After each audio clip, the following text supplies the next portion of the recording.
हूं यदि आम जनता आम सहमति से इस बात के लिए तैयार होती है कि ये लाउड स्पीकर हटा देने चाहिए, तो मैं अपने मंदिर से शुरुआत करता हूं। मैं अपने पहले हटा दूंगा। मैं भी चाहता हूं, मैं केवल यहां पर 5 मिनट के लिए एक भजन चलाता हूं, सुबह शाम नियम है, एक भजन चलाता हूं, और वो भी भजन ऐसा जिसका कुछ अर्थ निकलता हो, वैसे नहीं बजेगा, अर्थ निकलता हो, केवल 5 मिनट तक केवल एक भजन। अगर हम कहें कि 4 बजे रेडियो बजा दी गई है, 4 बजे लाउड स्पीकर बजा दिए गए हैं, 2 घंटे तक बज रहे हैं, उससे कोई तकलीफ नहीं है। अरे इस तरह की विचारधारा को मस्तिष्क से निकाल करके आप आगे बढ़ने का काम कीजिएगा। विरोध उस चीज का करो जो विरोध करने लायक है। मुसलमान का भी विरोध करो, गलत करता है, हिंदू का भी विरोध करो, गलत करता है। बेकार के मुद्दों को उठा करके आप केवल नफरत फैलाओगे, इसके अलावा और कुछ नहीं। तो जिस प्रकार से लाउड स्पीकर में प्रार्थनाएं की जाती हैं, अजान की जाती है, तो आपको क्या लगता है, परमात्मा को खुश किया जाता है इस तरीके से? अल्लाह को खुश किया जाता है, रब को खुश किया जाता है, गॉड को खुश किया जाता है? देखिएगा परिवार, हमारे मकसद क्या है, इस चीज पर हमें ध्यान रखना पड़ेगा। मैं अगर अपने मस्तिष्क से बात बताऊं, यहां पर अगर मैं सुबह के समय एक भजन चलाता हूं, यहां पर ब्रह्म मुहूर्त में 4 बजे कोई भजन चल गया, तो उसका उद्देश्य यह है कि लोगों के मस्तिष्क में बात पड़े कि भाई परमात्मा का नाम लेना है, उठना है। वह एक अलार्म का काम करता है और उठ करके लोगों के परमात्मा याद आता है, बस इतना।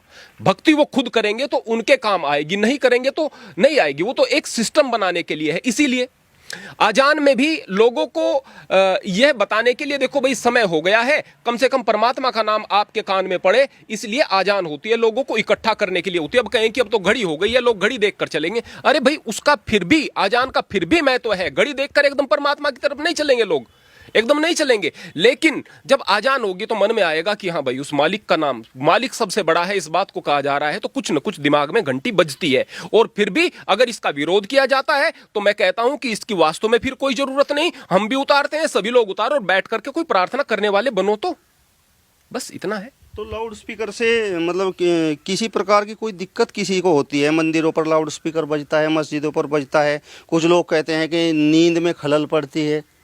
देखिएगा, उन लोगों को तो इस दुनिया के अंदर हमेशा इस तरह के लोग रहे हैं जिनको अच्छी बातों से दिक्कत होती है। मैं तो भूत प्रेत जिन इत्यादि को नहीं मानता। ये मुल्ला मौलवी जिन इत्यादि की बात करते हैं, हिंदू लोग भूत प्रेत तंत्र मंत्र की बात करते हैं, मैं इस बात को नहीं मानता। लेकिन फिल्मों में अक्सर दिखाया जाता था कि जिस आदमी के अंदर ये जिन वगैरह या भूत प्रेत या उनके शब्दों में जोम्बी वगैरह जो भी कुछ कहें वो होते थे, तो फिर फिल्मों में दिखाते थे, हॉलीवुड वाली फिल्मों में दिखाते थे कि देखो बाइबिल की आयतें पढ़ते हैं तो बिलबिला उठता है।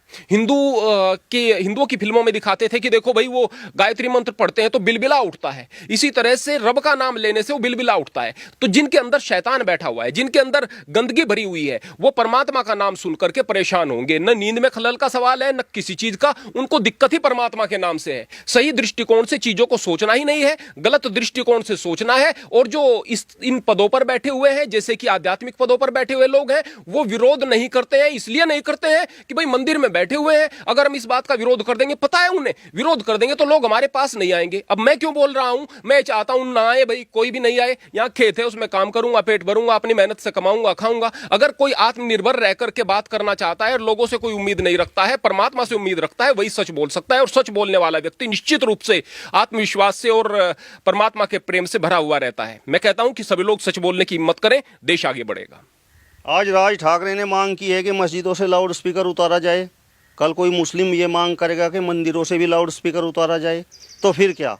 जब इस बात को हिंदू कहे कि मस्जिदों से लाउड स्पीकर उतरना चाहिए, तो उसको यह कहना चाहिए कि मंदिरों से भी उतरना चाहिए। और जब कोई मुसलमान इस बात को कहे कि मंदिरों से लाउड स्पीकर उतरना चाहिए, तो उसे यह भी कहना चाहिए कि मस्जिदों से भी उतरना चाहिए। बात दोनों तरफा हो। मैं तो ये कहूंगा कि करे, कोई बात नहीं, मुसलमान भी इस बात की मांग करे और हिंदू भी इस बात की मांग करे, और सभी उतार दें मंदिरों से लाउड स्पीकर्स को। बस मांग जो है एक तरफा नहीं होनी चाहिए। मैं केवल एक बात कहना चाहूंगा, और बाकी मर्यादा में रह करके अगर कोई बजाता है तो अच्छी बात है। मैं एक भजन बजाता हूं, सभी लोग एक एक भजन बजाएं, परमात्मा का नाम लें।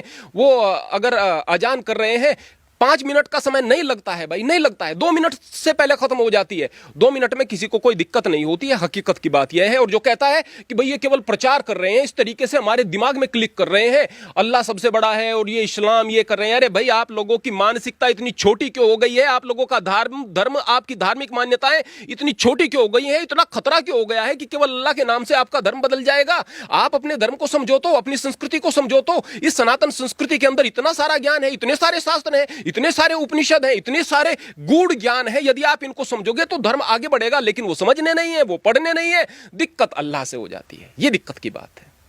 चलिए, तो ये थे आनंद स्वामी जी, जिन्होंने महाराष्ट्र में जिस तरीके से राज ठाकरे ने मस्जिदों से लाउड स्पीकर उतारने की मांग की है, तो उस पूरे मामले पर इन्होंने विस्तार से चर्चा की है। यदि आपको ये वीडियो पसंद आया हो तो इसे ज़्यादा से ज़्यादा शेयर कीजिए, लाइक कीजिए, कमेंट्स कीजिए और इसके साथ साथ हमारे चैनल को भी सब्सक्राइब कीजिए। नमस्कार।